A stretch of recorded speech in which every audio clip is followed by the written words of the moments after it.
Discover the amazing, clinically proven health benefits of original Tahitian noni. Original Tahitian noni includes powerful antioxidants, adaptogens, nutrients, and phytonutrients to naturally boost energy levels, immune system function, and overall health. Meticulously sourced from French Polynesia, this is the original superfruit. Accept no imitations. Original Tahitian noni. Visit ATR Health at alchemicaltechrevolution.com.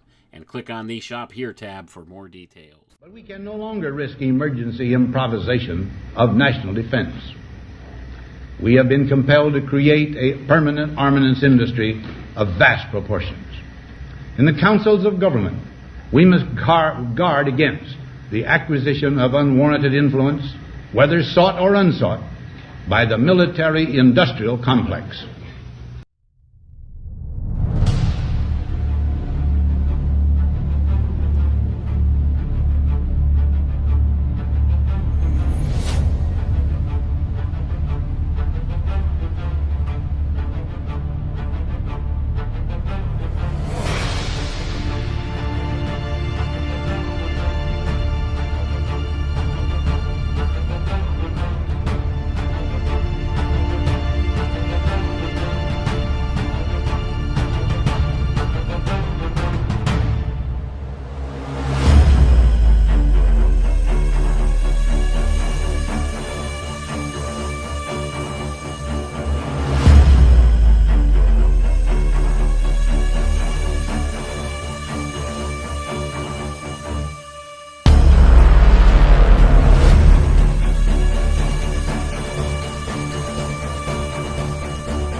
You're listening to the Alchemical Tech Revolution, and I am your host, Wayne McRoy. Good evening, good morning, wherever you are around the world. Tonight, we're going to discuss Atlantis in the Secret Doctrine. We're going to be looking at the works of Manly P. Hall, looking in his magnum opus, The Secret Teachings of All Ages. And we're going to learn a little something about the mention of Atlantis in the Secret Doctrine, and a little bit more about that secret history of the world that they teach within the secret schools, that they don't want you to know about, or at least this is what they claim is the secret history of the world. Whether there's truth to this or not is hard to say for sure. It seems there are some kernels of truth to many of the things that they do teach, but I can't attest to the truthfulness of their history as they give it of the world, but we can infer some very important points within that. So it's important that we understand this, and it's important that we explore this. And tonight we're going to look at some more details about what they claim to know about the lost civilization of Atlantis. And we're going to see how many of these things can relate to things happening in the modern day here. We're going to see a lot of interesting correlations. So we have some further details here, and this gives the background of some of the historical accounts of Atlantis. Things like the writings of Plato that outline and detail some of what is known about this lost civilization and continent of Atlantis. This is the tradition upheld within the secret schools, within the secret society groups, and this is what's been handed down, and this is what we have to work with as far as a historical accounting of this. Now, there are claims by many of these occult brotherhoods that there are secret records that have been kept about this stuff. And it would appear that places like the Vatican have archives of these records hidden away. And some of the other mystery schools also claim to have certain records about these things. And a lot of this was held in public libraries, like the library at Alexandria, according to what they teach for a time, but these were burned, destroyed in the book burnings, And we're seeing modern-day book burnings going on. It looks a little different now because everything's digital. So it's the digital erasure of historical records, of various things that are happening in the world today that are going to disappear into the background and be forgotten by the annals of history as presented by the mainstream. And we can see the example of that in the mainstream today, what is accepted history and what is only speculated about and what is said by the secret schools. You see, they hold this doctrine very closely to them. They put a lot of credence into this secret doctrine and the things taught within the secret doctrine about this history that's been hidden from us. But you won't find this stuff in the history books, folks, and that's the whole point here. I do think there are some core truths to some of what's presented, but like everything else, they always have it mixed with a little bit of poison, and that little bit of poison is what spoils the rest of it. But I think we need to use proper discernment and be able to pick out the bits of value in what it is that they teach, because they do teach a lot of true things. They do teach a lot of valuable things. The problem is it becomes tainted very quickly by their agendas that they put forward. It becomes inverted and perverted by the intentionality of those people who keep the secrets. And that's what has happened over the course of time. So, is there anything wrong with the notion of the existence of an antediluvian civilization known as Atlantis? No. There's nothing wrong with that idea. In fact, I would say there is a lot of evidence to point to the fact that there was a civilization that flourished worldwide, that was an advanced civilization, was able to build monuments and buildings of great stature and great technical know-how. Technologically advanced, probably an enlightened civilization, if you want to call it that, at one point, that existed and was catastrophically destroyed. And this, of course, doesn't discount the accounts given in the Bible and others of other civilizations around the world that hold these flood myths very closely. You see, everywhere around the world, all these various cultures, they all have some version or iteration of the flood myth. And they call it a myth. I don't think it was so much a myth. I think it was based upon some actual events that happened. But they all talk about it in different types of ways. Sometimes they attribute different names to the characters within the stories. Sometimes there's slightly differing outcomes, but the whole notion is there was this catastrophic event that happened that flooded all of the known world at the time, and there were only very few survivors, a remnant that remained and was able to repopulate the earth later. So this idea about this civilization existing is not so far out of context with biblical scriptures or any of the other traditions held throughout the world in the various religions. I think it's demonstrable that there was, in antiquity, a civilization of sorts that had flourished and advanced pretty far,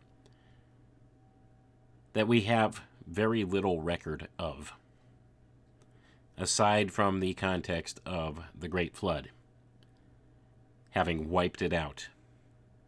That being said, let's get into the writings here of Manly P. Hall, The Secret Teachings of All Ages, Atlantis and the Gods of Antiquity. Atlantis is the subject of a short but important article appearing in the annual report of the Board of Regents of the Smithsonian Institution for the year ending June 30th, 1915. The author, M. Pierre Termier, a member of the Academy of Sciences and Director of Service of the Geological Chart of France, in 1912 delivered a lecture on the Atlantean hypothesis before the Institut Oceanographique. It is the translated notes of this remarkable lecture that are published in the Smithsonian report. And then Manly P. Hall goes on to quote Termier here. Quote, "After a long period of disdainful indifference," writes M. Termier, "observe how in the last few years science is returning to the study of Atlantis. How many naturalists, geologists, zoologists, or botanists are asking one another today whether Plato has not transmitted to us, with slight amplification, a page from the actual history of mankind. No affirmation is yet permissible, but it seems more and more evident that a vast region, continental, or made up of great islands, has collapsed west of the Pillars of Hercules, otherwise called the Strait of Gibraltar, and that its collapse occurred in the not-so-far distant past. In any event, the question of Atlantis is placed anew before men of science, and since I do not believe that it can ever be solved without the aid of oceanography, I have thought it natural to discuss it here, in this temple of maritime science, and to call to such a problem, long scorned but now being revived, the attention of oceanographers as well as the attention of those who, though immersed in the tumult of cities, lend an ear to the distant murmur of the sea." End quote. That is from M. Termier in his 1912 lecture about the Atlantean hypothesis, delivered to essentially the Institute of Oceanography of France. And this is according to a Smithsonian report from 1915.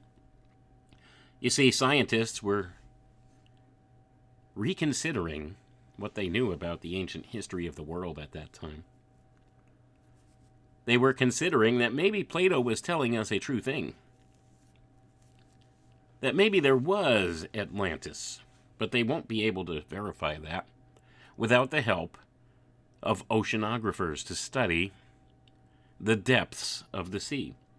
And of course, we really don't have an accurate understanding or map of the depths of the oceans of the world. They know very little about what's down there. Let's be honest. In fact, they will tell you in the mainstream scientific community they know less about what's under the ocean, at the bottom of the ocean, than what they do about the surface of the moon. That's what they claim. But take that all with a grain of salt at any rate. But what we have here is an acknowledgement by mainstream scientists that perhaps there's something to this theory of Atlantis, and it deserves further scrutiny. This is according to the Smithsonian, and according to mainstream science. The mainstream science of 100 years ago, that is. Now they would rather push this all under the rug and say it's all nonsense.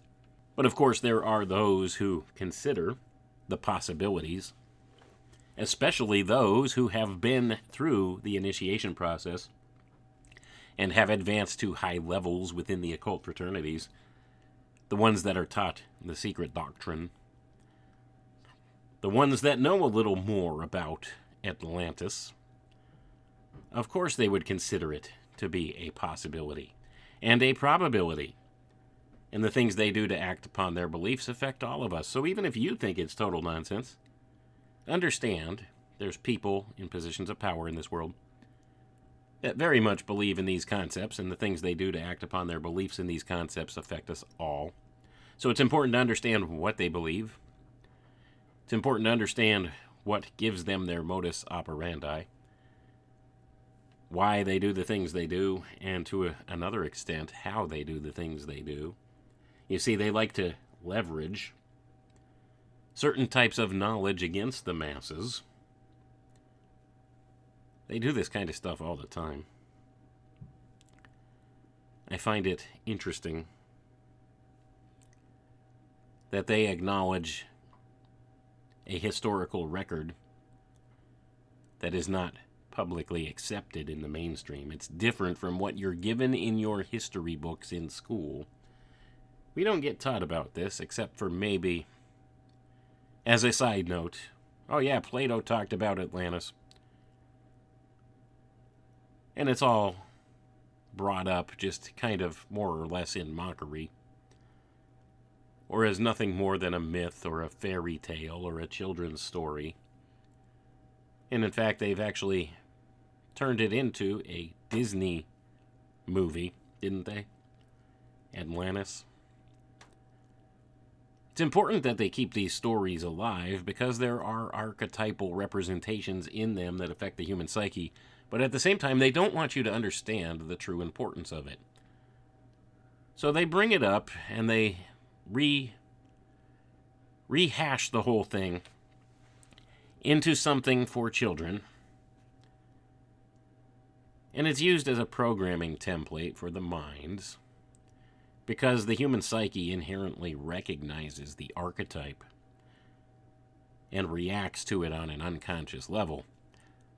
But on a conscious level, they want you to think of it as little more than a fairy story or some such thing, a fairy tale, a children's story. They don't want you to take it seriously, although within the highest, most echelons of the secret schools, they most certainly cling to this secret doctrine, and they acknowledge it as the true history of the world. Now, whether it's factual or not, that's another story. But this is what they believe, and this is why they act how they act and do the things they do. So let's get a little more context here. What do we know? What can we know about Atlantis? What do they claim to know in the secret schools, in the secret doctrine about Atlantis? Let's continue reading here. In his lecture, M. Termier presents geologic, geographic, and zoologic data in substantiation of the Atlantis theory.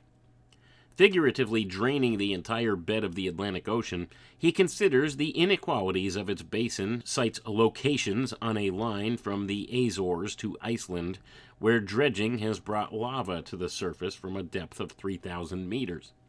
The volcanic nature of the islands now existing in the Atlantic Ocean corroborates Plato's statement that the Atlantean continent was destroyed by volcanic cataclysms. Going to pause for a moment here, folks. Volcanic cataclysms. Now, here's a little bit of conflation within the secret doctrine. You see, according to the secret doctrine, it was Lemuria, the southern continent of Lemuria, that was destroyed via volcanic activity. Not so much Atlantis. Now, there may have been some volcanic activity that happened in the Atlantean continent as well, but that doesn't seem to be the thing that brought about the sudden cataclysm. That was the case with Lemuria, though. So now, I don't know if this is this mainline historian named Termier that is misconstruing what's represented in the secret doctrine or not. I don't know if he had anything to do with the secret doctrine, if he knew about Lemuria or any such thing. But it seems that he has conflated Atlantis and Lemuria together, and there is this bounds of crossover in the traditions of the mystery schools about these two island continents and these two civilizations and these two separate epochs in the Rosicrucian cosmo-conception that's given. So there are similarities, and perhaps he's lumping them all together here for those people who are taking this theory seriously at the time, within the Smithsonian and within the Institute of Oceanography from France, where he presented this lecture. But let's continue. So he claims the Atlantean continent was destroyed by volcanic cataclysms, and he claims the evidence that has been presented and dredged up from the depths of the Atlantic Ocean would actually suss that out for us. So M. Termier also advances the conclusions of a young French zoologist named M. Louis Germain, who admitted the existence of an Atlantic continent connected with the Iberian Peninsula and with Mauritania, and prolonged toward the south, so as to include some regions of desert climate. M. Termier concludes his lecture with a graphic picture of the engulfment of that continent. So I'm going to pause for a moment here. So now we see connections to some of these island groups in some of these areas in the Atlantic, and how it is linked towards the south region, and how in current places with desert climate. Now, this is held within the secret doctrine as well, that the land masses of the earth, through these different cataclysms and through these different epochs of the history of man, submerge underneath the waves and emerge above the waves, and their climate varies throughout the course of time here, through these various epochs. So they claim that everything that was once under the ocean is now on dry land, and things that are now dry land were once covered by the ocean. So everything goes through these cyclical changes according to the secret doctrine, and we have this evidence, as pointed out by mainline science, pointing to that, at least according to Termier and according to Manly P. Hall here, and according to what is accepted during this lecture to the French Oceanographic Society at the time, and the Smithsonian later. The description of the Atlantean civilization given by Plato in the Critias may be summarized as follows. Gonna pause for a second. Let's get into this. So this is what Plato presents. Now, a lot of people take Plato's accounts very seriously, and rightfully so. Plato is probably the main source from which the legend of Atlantis is brought forward into the public realm here. It's hard to hide the writings of Plato, so this is what's publicly acknowledged. Now, of course, they'll claim it's all mythology or some such thing, that Plato is not actually giving us a real historical account, but a legend or a mythology. That's what's accepted in the mainstream, but of course, at the highest, most echelons of the secret schools, they take this very seriously. And they claim to have further records about this within their own secret libraries that reinforce or reify these ideas presented by Plato. So let's read what Plato tells us. In the first ages, the gods divided the earth among themselves, proportioning it according to their respective dignities. Each became the peculiar deity of his own allotment and established therein temples to himself, ordained a priestcraft, and instituted a system of sacrifice. To Poseidon was given the sea, and the island continent of Atlantis. In the midst of the island was a mountain, which was the dwelling place of 3 earth-born primitive human beings, Evenor, his wife Leucippe, and their only daughter Cleito. The maiden was very beautiful, and after the sudden death of her parents, she was wooed by Poseidon, who begat by her 5 pairs of male children. Poseidon appointed his continent among these 10, and Atlas, the eldest, he made overlord of the other 9. Poseidon further called the country Atlantis, and the surrounding sea the Atlantic, in honor of Atlas. Gonna pause for a moment here, folks. Atlas. Don't overlook the importance of Atlas in all of this.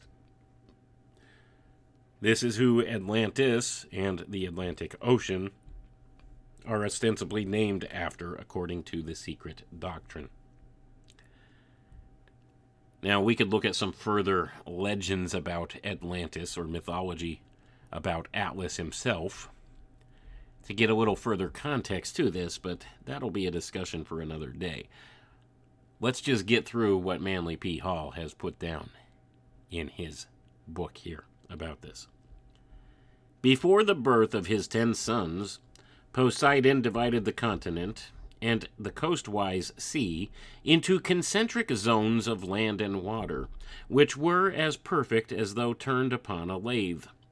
2 zones of land and 3 of water surrounded the central island, which Poseidon caused to be irrigated with 2 springs of water, one warm and the other cold. I'm going to pause for a moment here, folks.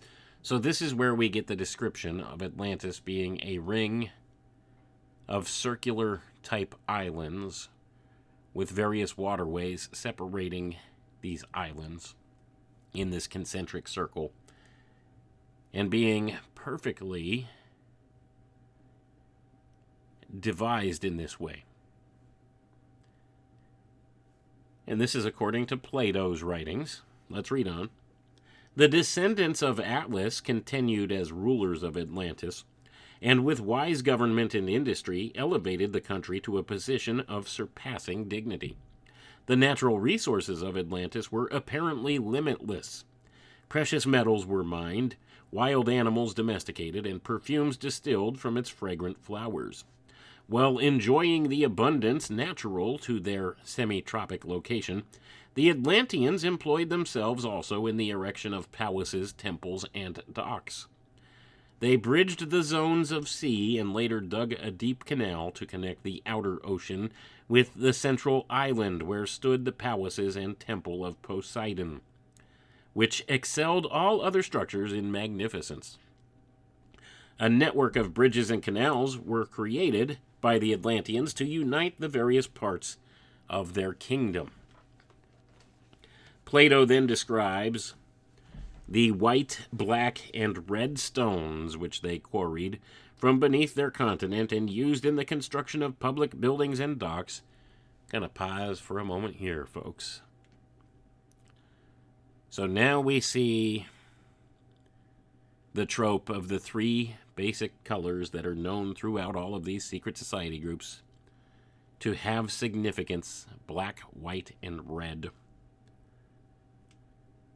Don't let any of this get lost on you. There is a very symbolic nature to a lot of this. Was Plato giving us a real historical account?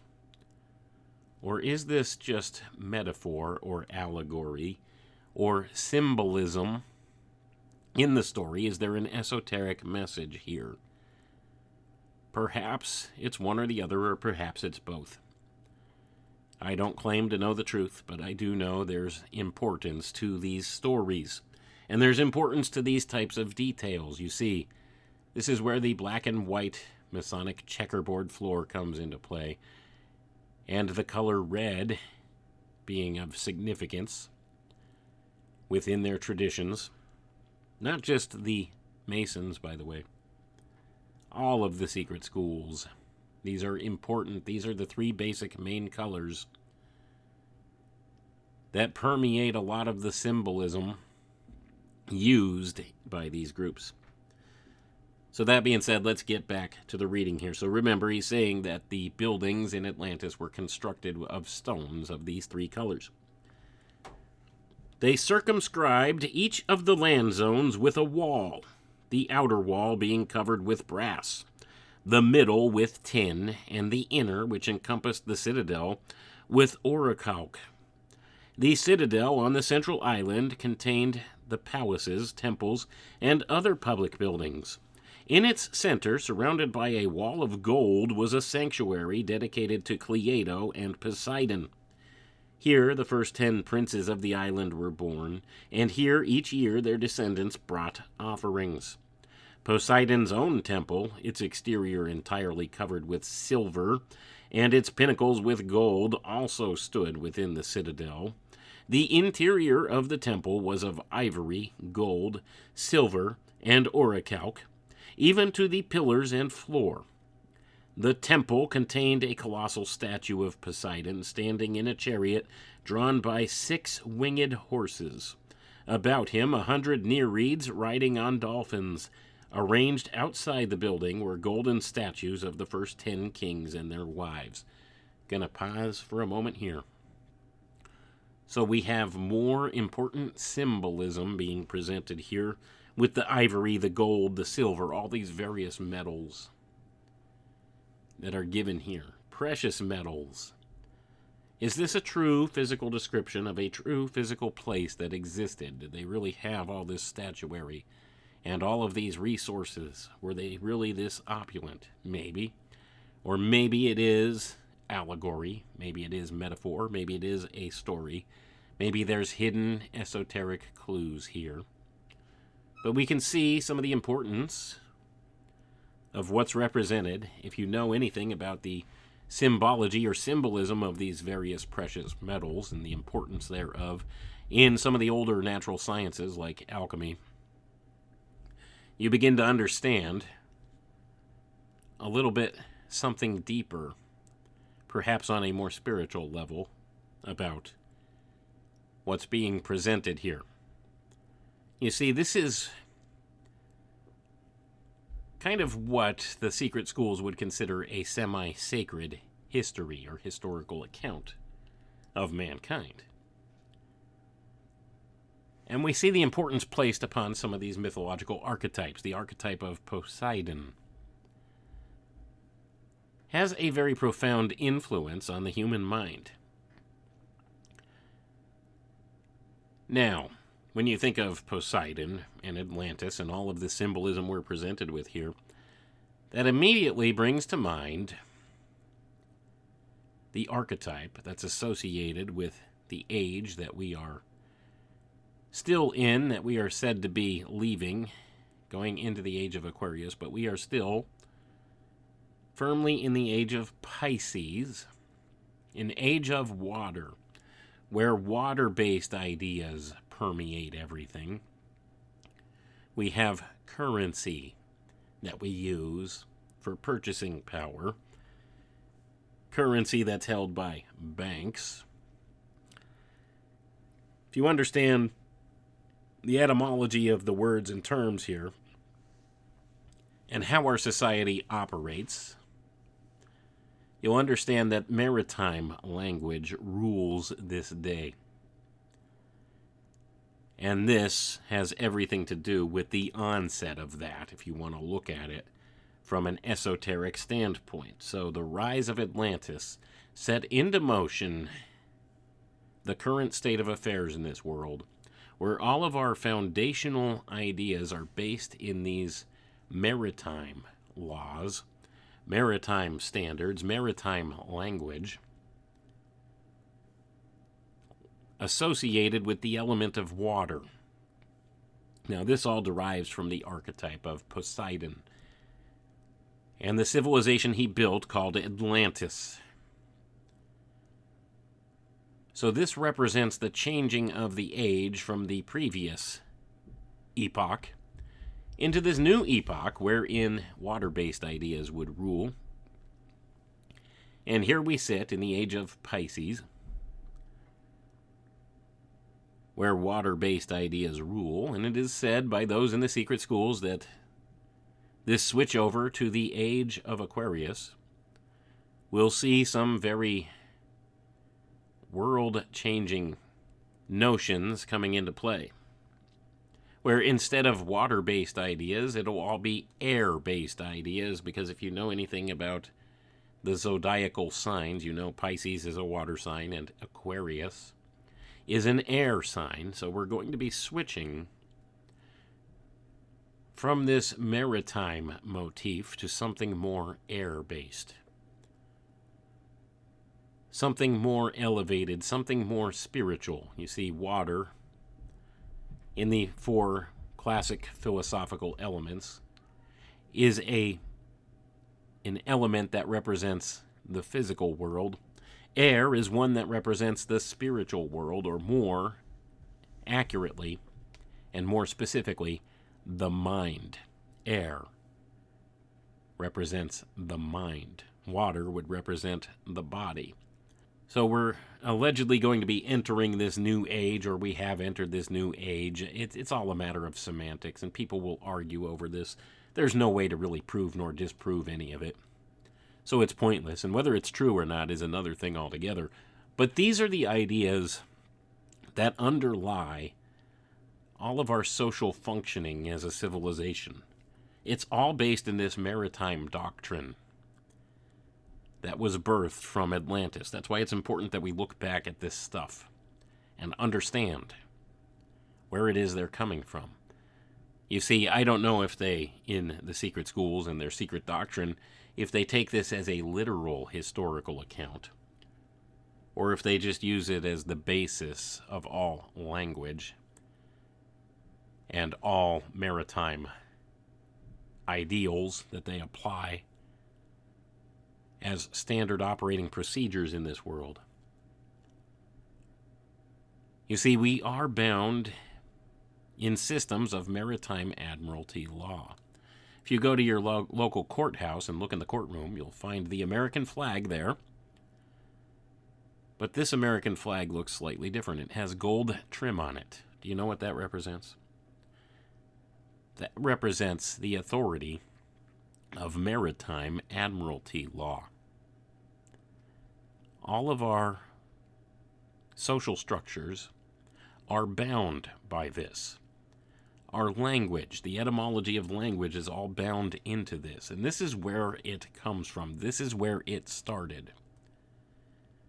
That's why they hold this secret doctrine so dear within the secret schools. That's why they keep it hidden. They don't want people to understand the systems that they are cooperating with, that they're based upon these maritime ideas. They're based upon being bound into the physical instead of the mind. Bound in the physical instead of the spiritual. They've instantiated these systems in the world to bind people to the physical, the material realm here, and control them in that way. Keep them thinking in that way.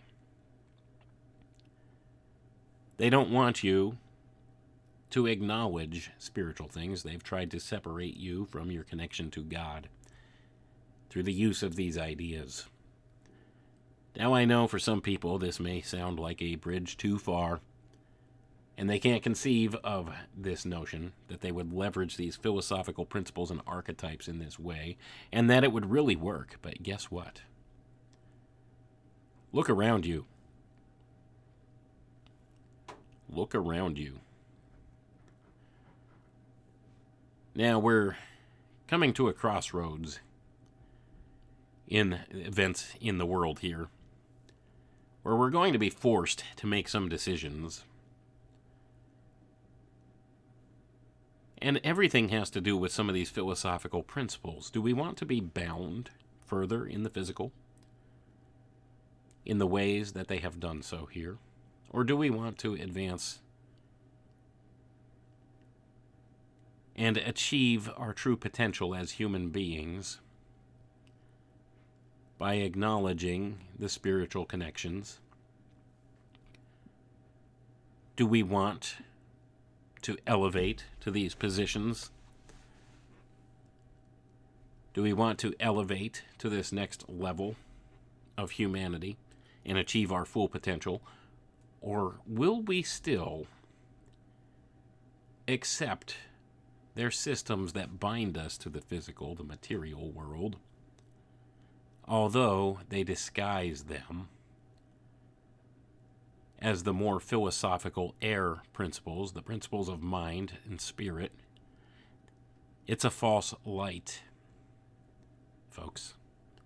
The false light. It's the Luciferian doctrine, the Luciferian philosophy being presented to you. It's a pseudo-spiritual belief system, but it is bound in physical materiality here. It's designed to trap people in a spiritual sense. They lie to you. They tell you we're entering this great awakening, that we're going to be entering this new age of enlightenment, this age of Aquarius, where man will advance spiritually. Well, what are they giving you, and how are they telling you this is going to be done? Well, this will be done through the advent of transhumanism. Man,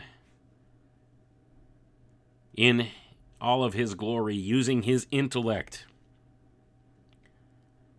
will combine himself with his technologies and his creations and achieve the state of self-guided evolution to become post-human, otherwise known in the old mystery schools as apotheosis, to elevate to the level of godhood and become gods. That's what they tell you. That's what their answer is to this, but when you explore it to its depths, you find that this just binds you more in physicality and materiality here. There's no spiritual advancement in that. It's a trap, and it's a lie. It's the great lie from the Garden of Eden. It's a false knockoff of the real thing. What is the real thing? That would be what would be considered to be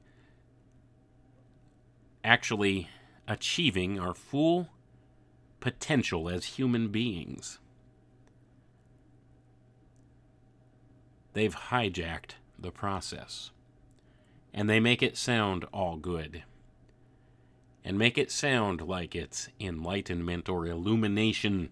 That's what these people have been all about for the longest time. It's the inversion principle at play, and many of them don't seem to recognize that. At least the ones in the lower echelons of these groups. They think they're doing good works.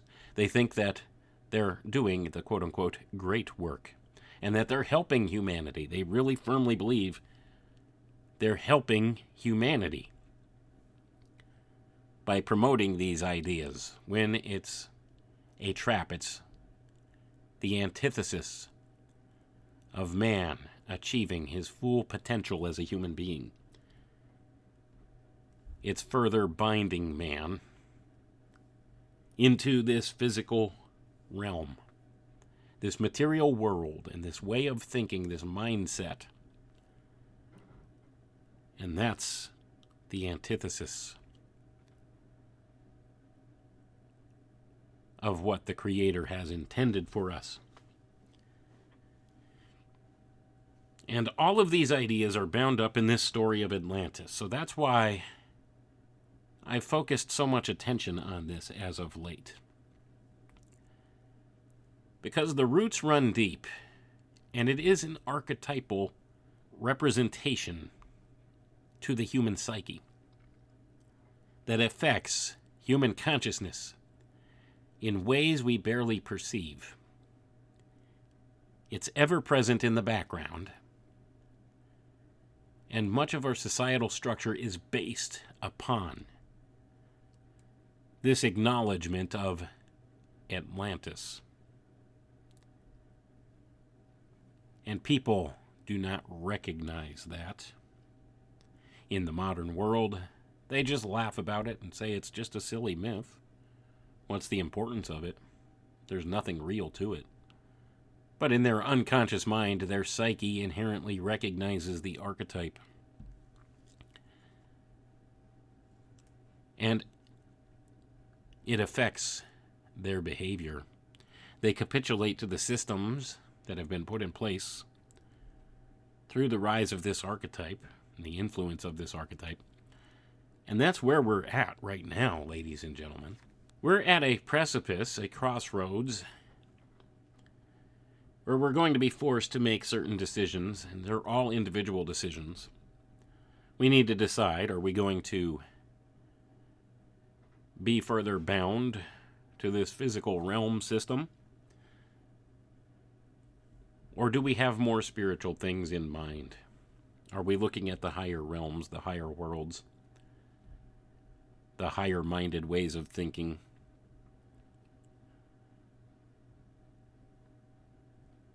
We're all going to be faced with those choices. And we can see where these roads lead. But at any rate, that's enough of a side tangent about this. But that's what the importance is about this whole notion of this lost civilization of Atlantis. But let's get back into the reading here. So we left off where it was talking about the temples and the families of Atlantis, the rulers. all the opulent decorations of the temples and palaces. Let's read on. In the groves and gardens were hot and cold springs. There were numerous temples to various deities, places of exercise for men and for beasts, public baths, and a great racecourse for horses. At various vantage points on the zones were fortifications, and to the great harbor came vessels from every maritime nation.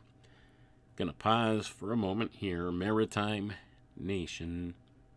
Notice they use the word maritime in this description. This is coming from Plato. So there's the importance of the ideas right there. The zones were so thickly populated that the sound of human voices was ever in the air. That part of Atlantis facing the sea was described as lofty and precipitous, but about the central city was a plain sheltered by mountains renowned for their size, number, and beauty. The plain yielded 2 crops each year, in the winter being watered by rains and in the summer by immense irrigation canals, which were also used for transportation. The plain was divided into sections, and in time of war each section supplied its quota of fighting men and chariots. The 10 governments differed from each other in details concerning military requirements. Each of the kings of Atlantis had complete control over his own kingdom, but their mutual relationships were governed by a code engraved by the first 10 kings on a column of orichalc standing in the temple of Poseidon. At alternate intervals of 5 and 6 years, a pilgrimage was made to this temple that equal honor might be conferred upon both the odd and even numbers. Here, with appropriate sacrifice, each king renewed his oath of loyalty upon the sacred inscription. Gonna pause for a moment here, folks. So get this, Atlantis was ruled by 10 kings, 10 governments, 10 kingdoms within the overall Atlantean kingdom, bound together by this code that stood on a pillar in the temple of Poseidon, bound by this oath together. Doesn't this sound familiar? 10 kingdoms, 10 rulers, a council of wise men to rule everything. Go back and look at the Club of Rome plan for the world, where they have the world divided into 10 separate governance structures, 10 kingdoms, if you will. You can find this. You wonder where these ideas come from. Do you think these are new or modern ideas? They most certainly are not. This all falls back to the planning phases here of Atlantis and the maritime doctrines that bind them. And of course, we're not going to go into the significance of the numbers here, but you'll notice that every 5 and 6 years pilgrimages were made, and sacrifices were made, and oaths of loyalty were made to the sacred inscription. Here also the kings donned azure robes and sat in judgment. Gonna pause there. Azure is a shade of blue. Blue. Now, there's a lot of esoteric significance to this, but we're not going to get into that right now. I've done entire shows about the color blue and its importance. But these were where the kings donned their azure robes and sat in judgment. They became judges in the blue robes. At daybreak, they wrote their sentences upon a golden tablet and deposited them with their robes as memorials. The chief laws of the Atlantean kings were that they should not take up arms against each other, and that they should come to the assistance of any of their number who is attacked. In matters of war and great moment, the final decision was in the hands of the direct descendants of the family of Atlas. No king had the power of life and death over his kinsmen without the assent of a majority of the 10. Gonna pause for a moment again. Like I said, go back and look at the Club of Rome planning of the breakdown of the 10 regions for the governance structure of their new world order. You'll find these very same archetypes being used there. Let's continue. Plato concludes his description by declaring that it was this great empire which attacked the Hellenic states. This did not occur, however, until their power and glory had lured the Atlantean kings from the pathway of wisdom and virtue. Filled with false ambition, the rulers of Atlantis determined to conquer the entire world. Zeus, perceiving the wickedness of the Atlanteans, gathered the gods into his holy habitation and addressed them.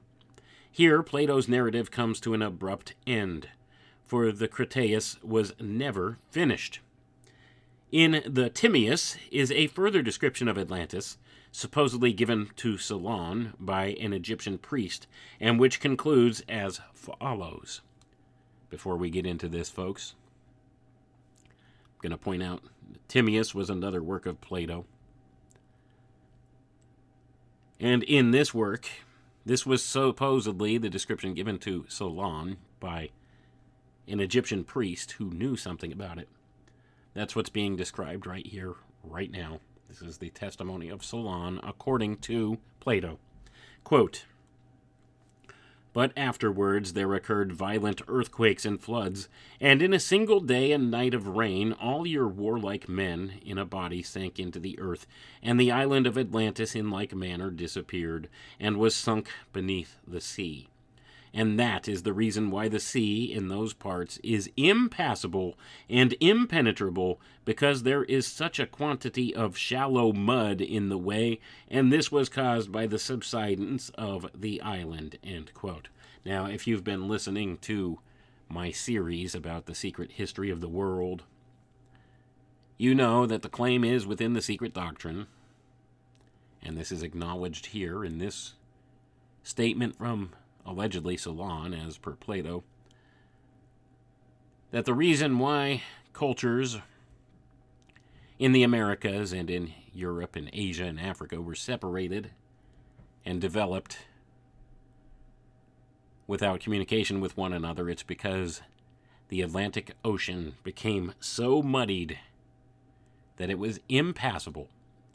A massive mud flood, ladies and gentlemen, occurred and made the ocean impassable for quite a long time. And that is why they claim that these various cultures and civilizations that developed in the early days of our recorded and accepted history, why they had no communication with one another. That's why they thought about the Americas as the New World. You see, they had been there prior, but they were separated by this cataclysm and the mud flood that it generated, and you thought the mud flood was just a more recent phenomenon in greater conspiracy culture, didn't you? There are archetypal representations of this way back in the writings of Plato. There's nothing new under the sun, folks. And this just reifies that idea, that there is nothing new under the sun. Certainly, we can see that it's demonstrable. The old tricks are the best tricks, aren't they? So they've leveraged archetypes against the human mind in many ways. Anyway, let's continue here with the reading. In the introduction to his translation of the Timaeus, Thomas Taylor quotes from a history of Ethiopia written by Marcellus, which contains the following reference to Atlantis. Quote, "For they relate that in their time there were 7 islands in the Atlantic Sea, sacred to Proserpine, and besides these, 3 others of an immense magnitude, one of which was sacred to Pluto. another to Ammon, and another, which is in the middle of these and is 1,000 stadia, to Neptune." End quote. Crantor, commenting upon Plato, asserted that the Egyptian priests declared the story of Atlantis to be written upon pillars, which were still preserved circa 300 BC. And this is recorded in a book titled Beginnings or Glimpses of Vanished Civilizations. Ignatius Donnelly, who gave the subject of Atlantis profound study, believed that horses were first domesticated by the Atlanteans, for which reason they have always been considered peculiarly sacred to Poseidon. From a careful consideration of Plato's description of Atlantis, it is evident that the story should not be regarded as wholly historical, but rather as both allegorical and historical. Gonna pause for a moment here, folks. So now we get to the important point here. Is this a true historical account, or is it allegorical, or is it both? Well, according to Manly P. Hall, it should be considered both. There are aspects of the story that are historically accurate and true, and certain aspects of it that are not. So you see, we can never really know for certain what the true nature of all of it is. But the ideas that are presented in the story are what's important. Keep that in mind. Let's read on.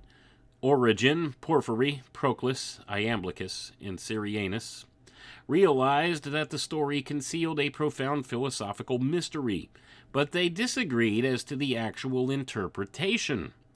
Plato's Atlantis symbolizes the threefold nature of both the universe and the human body. The 10 kings of Atlantis are the tetractys, or numbers, which are born as 5 pairs of opposites. And it says, consult Theon of Smyrna for the Pythagorean doctrine of opposites. And I'm going to pause right there. And you could actually find this in the teachings of the Hermetic Brotherhood of Luxor. You can find this in a book that I've read from here on air before, titled The Hermetic Science of Motion and Number by Dr. A.S. Raleigh. It explores these concepts of these doctrines of opposites. And there's Pythagorean numerology and numerological theories bound up in many of the secret teachings. The numbers 1 to 10 rule every creature, and the numbers, in turn, are under the control of the monad, or the one, the eldest among them. You see, all of these ideas, folks, are inherent in this story of Atlantis, and even the great philosophers disagreed upon what the meaning of this mystery is. For it is a mystery. That's what Atlantis is. It represents a historical background, it represents an allegorical background, and it represents a mystery. And thus this is central to the teachings of the mystery schools, of the secret society groups, of the occult fraternities. And of course, there's nothing wrong with the notion of mystery. It's always been ever present with us. And that is actually one of the beautiful parts of life, is exploring the various mysteries that surround our reality. And of course, there's always going to be disagreements upon what does it mean? What does all the symbolism mean? Is this a true account of things? Or is this allegorical? The philosopher would say it doesn't matter whether it's true or it's allegorical. It's the information that's present that's important. And that's where we get lost in the modern era. We lose sight of the important part, arguing and bickering over minor details. Out of asking, is this a true historical account? Rather than conveying the symbolism present in the story. rather than understanding the importance of the story. We're more focused on, did it really happen, as it's stated here? Are these true things? And this is all designed in a way where only those who could view it with the philosophical lens and understand the importance of what's being detailed here in the story itself and the symbolism thereof, that's the important portion. And then there's the bulk of humanity who will look at this and say, it's all fairy tales, it's all nonsense. Can you prove it? Is there something objective we could look at and say this is real or factual or not? It binds them further into this physical, material world paradigm. That's what it does. That's the nature of the mystery. It's a tool to separate the wheat from the chaff in the secret schools, folks. Those who could see the forest for the trees, and those who could only look at the trees. It's getting the bigger picture as opposed to the little picture, and sadly, we've been indoctrinated as a society to only look at the little picture. Our ways of thinking have been compartmentalized by design. That's demonstrable in our education system, and many don't see the big picture. And that's the important part, and that's what the philosopher looks at.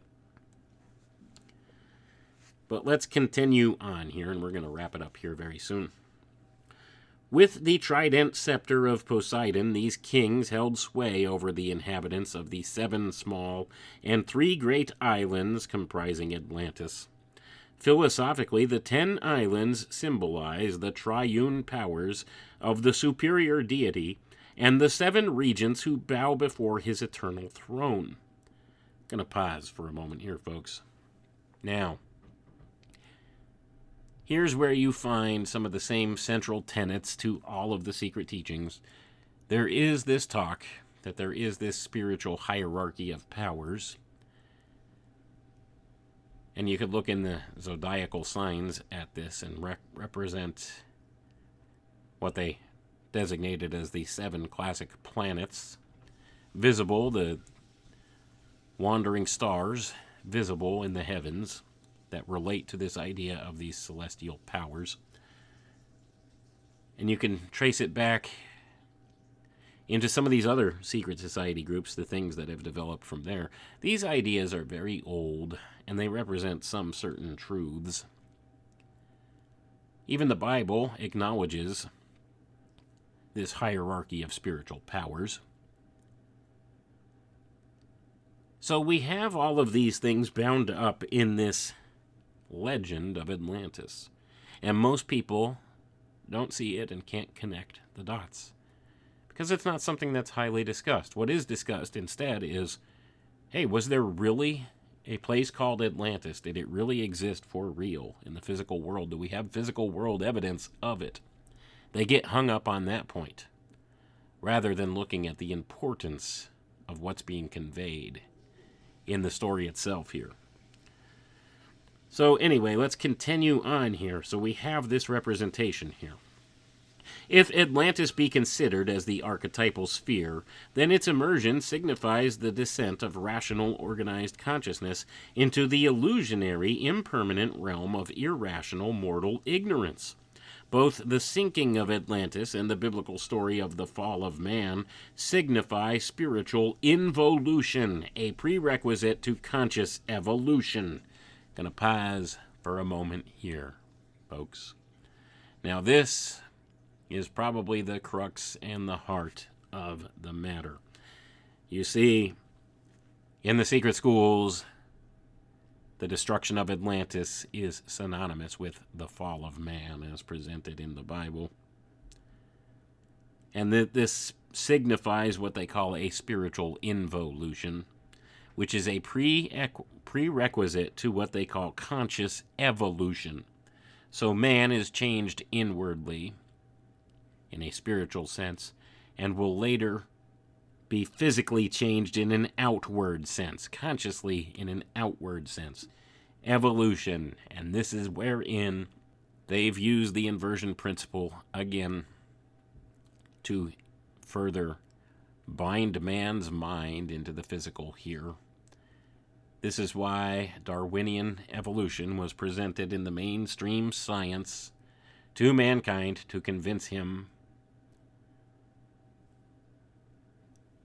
that it's going to be a physical process, and that man can partake in this in a self-guided way and control his own ascent into godhood, and that will happen in this material paradigm.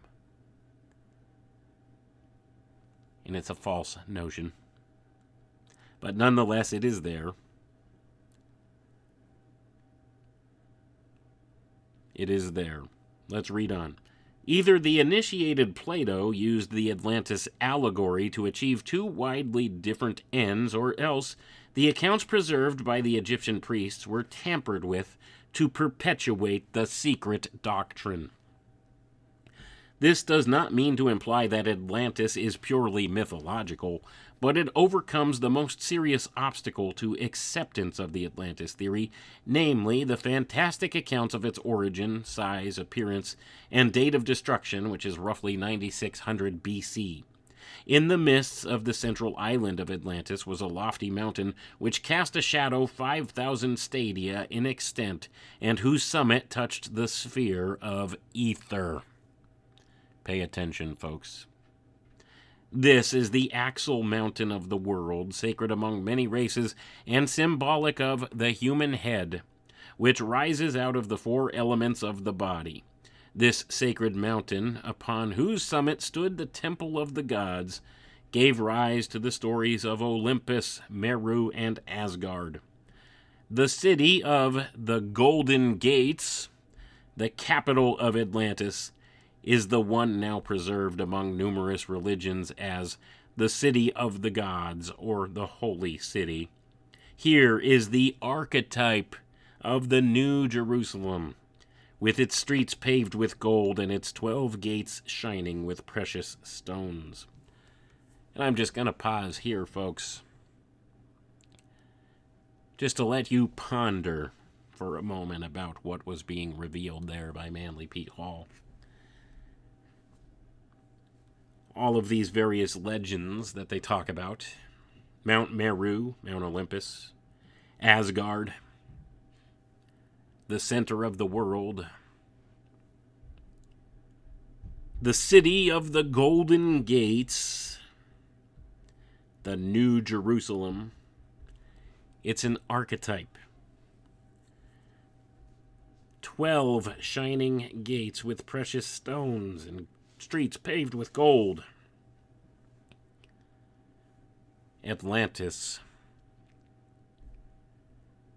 is a representative of this same archetype. It's about this notion of a golden age and the restoration of a golden age. Let's continue on before we close out here. The history of Atlantis, writes Ignatius Donnelly, is the key of the Greek mythology. There can be no question that these gods of Greece were human beings. The tendency to attach divine attributes to great earthly rulers is one deeply implanted in human nature. End quote. So I'm going to pause again there. So according to Ignatius Donnelly, understanding the history of Atlantis is the key to unlocking Greek mythology. This is also why it's so important to discuss this secret doctrine of Atlantis, because this is the key. This is the cipher for translating Greek myth, folks. If you get nothing else out of this, understand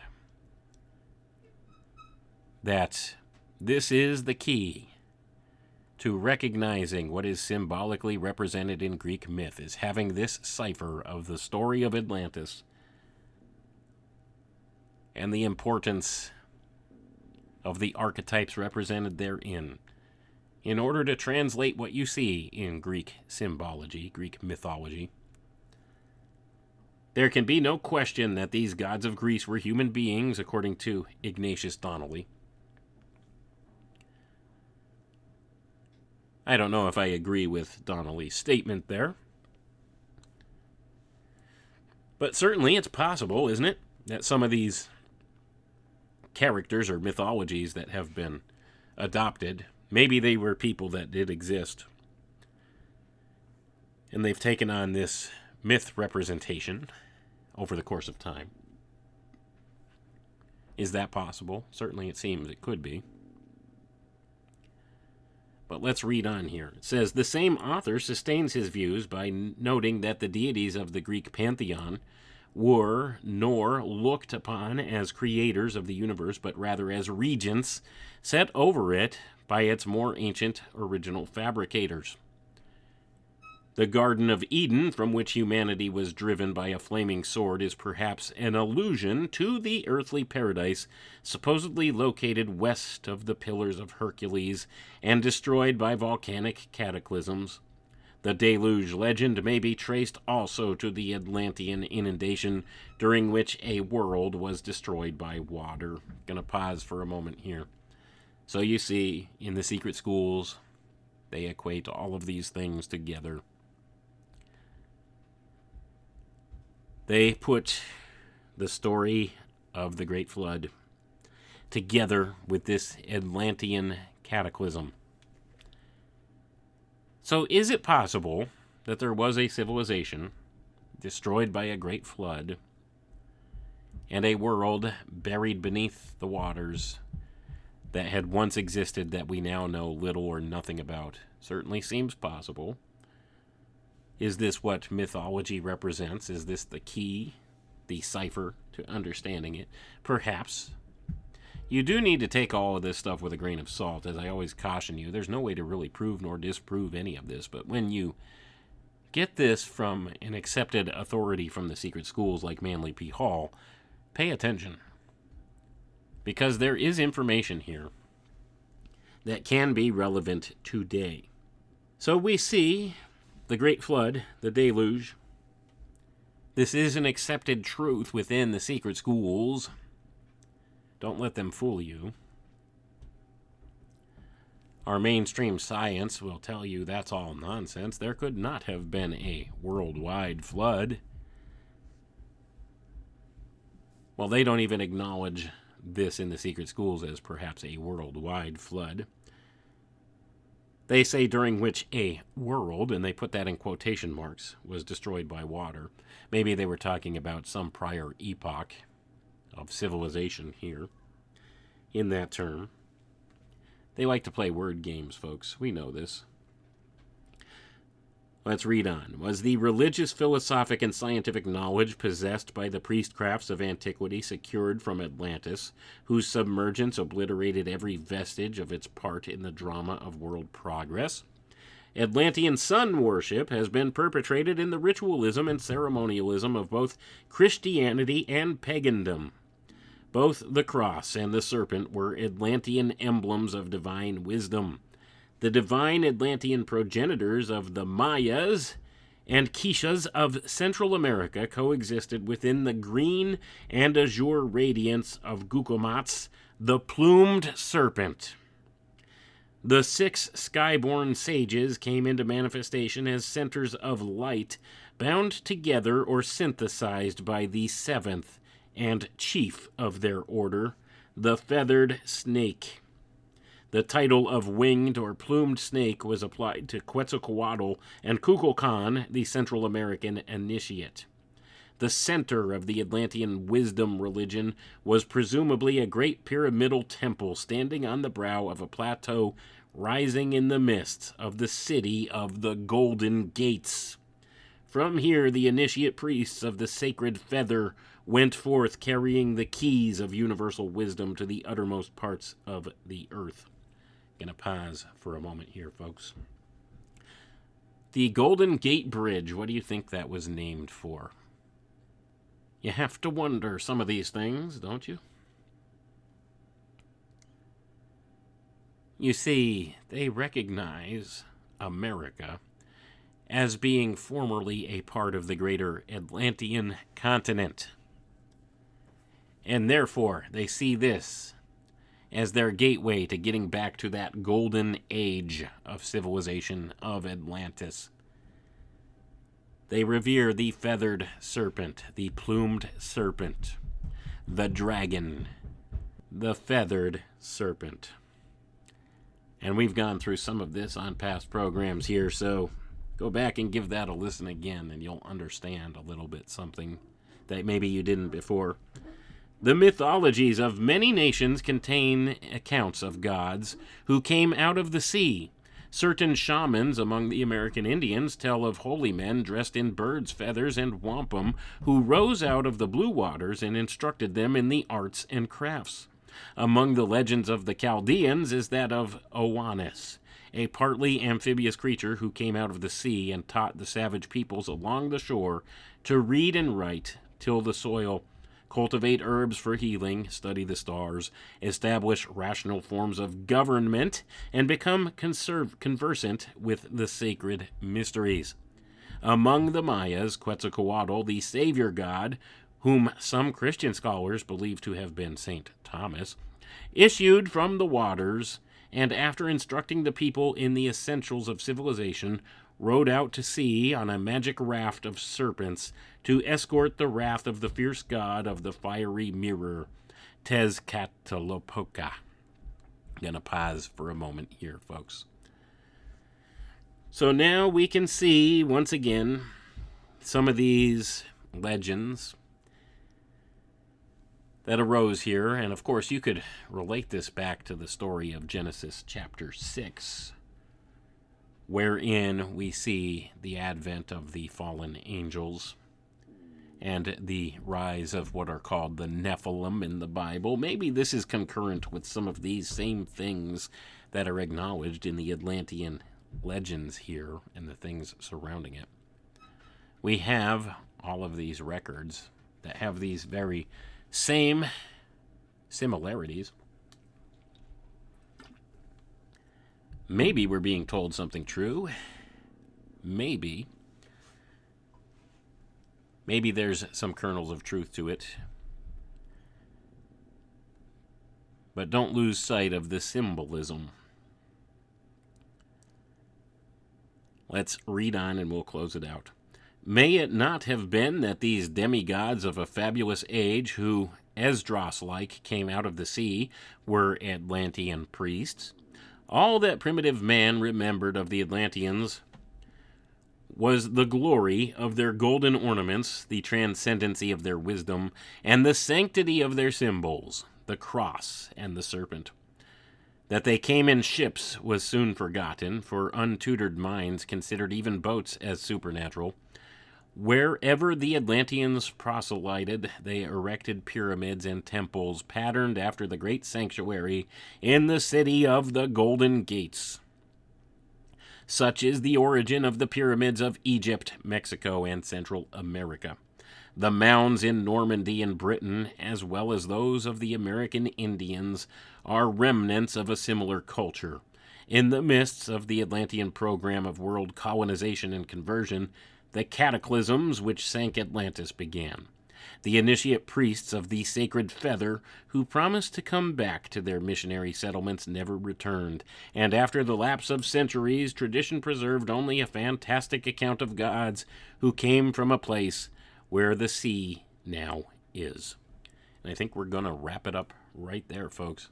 So the closing note here is that they equate some of these legends of the myths of Atlantis back to human beings, actual initiate priests who came from Atlantis and taught people things, and then they never returned, and that backwards humanity in its infancy didn't understand that these were mere men, that these were just physical human beings, and they acknowledged them as gods. I think this is an ignorant, exoteric take on this. I think they know better in the secret schools than to believe that. You see, what this does is this further reifies the notion that the physical material world is all that there is for those that would read this stuff without having been initiated and without understanding the spiritual context of the mysteries.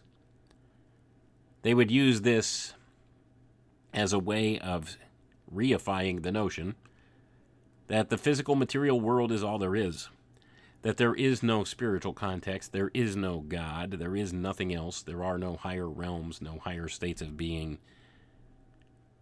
Backward, primitive man just didn't understand, and he thought other men, who may have known a little something more than he does, he thought they were gods, and that's how we got this whole notion of there has to be a creator, there has to be higher realms, there has to be spiritual things, there has to be some higher form of consciousness, there has to be some explanation of consciousness beyond the physical world. Well, you see, this is ultimately what they wanted. This is an ultimate two-edged sword that they put out here.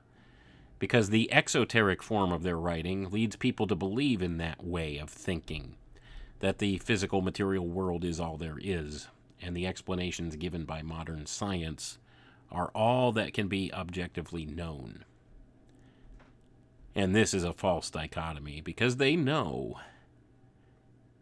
at the highest, most echelons of many of these secret society groups and occult fraternities, they know there are spiritual realms beyond here. There are spiritual concerns that supersede this world. There are spiritual cause and effect factors that influence this world. So they've used this, their secret doctrine, as a way of dividing the wheat from the chaff, in their view. And they're leading the world into this state of being wherein they accept only the physical material notion of things. Now, Rudolf Steiner called this the spirit of Ahriman. I call it the spirit of Antichrist. The greatest trick the devil ever played on mankind was convincing him that he does not exist. Plain and simple.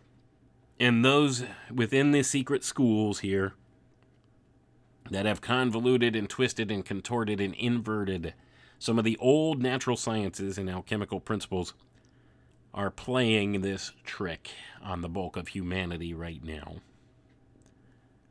Getting man to believe this is it, this is all there is. And the only way to ever achieve some possible form of immortality or transcendence is to enter into this path of transhumanism, to merge yourself with man's technology and become God through the use of human intellect, and that man is God, man can become God. And this is the core of the Luciferian philosophy, folks, and it's a lie born in the pits of hell, and it's being foisted upon mankind as the answer. What do you think science is about? Scientism. As I've said before, science is the god of the new age. This is how they intend to move forward and convince man that all of these other spiritual ways of thinking, religion, philosophy, that it's all nonsensical and it could all be explained away. Consciousness itself could be explained away as some physical cause and effect sequence,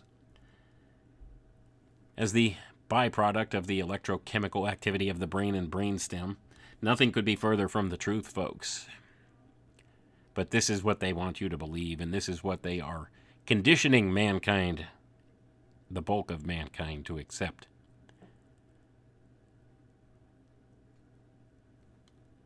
But it's a false dichotomy, and they know it at the topmost levels of this whole thing here, of this power structure. It's very nefarious. But anyway, that's why it's important to look back in their secret doctrine. Understand, Atlantis is part of their secret doctrine. And that's why we hear so little about it in the mainstream. They don't want you to understand the precepts that are inherent there, that it is the key or the cipher to translating Greek mythology upon which they base all of their planning, the archetypes inherent therein. So to have that cipher is to give you a new type of sight, whereas you can see what is coming, what they are leveraging. They don't want you to understand that.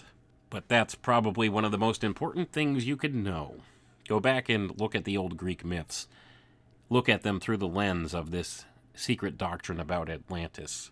Connect the dots, and you'll begin to see what archetypes are present, how they can be leveraged, when they will leverage them.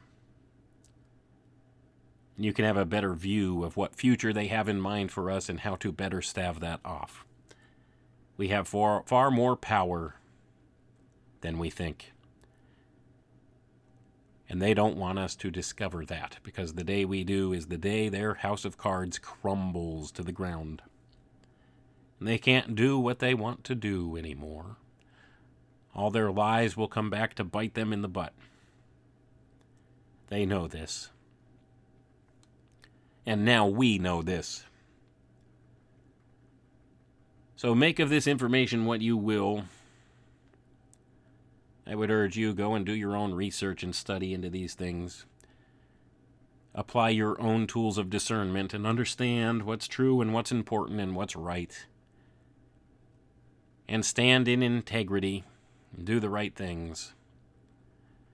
Get your heart and your mind and your soul right with God, your Creator. It's now more important than ever before to have that right standing with God, to have that right relationship with God. Because we're coming into some tough times where decisions will need to be made by each and every individual.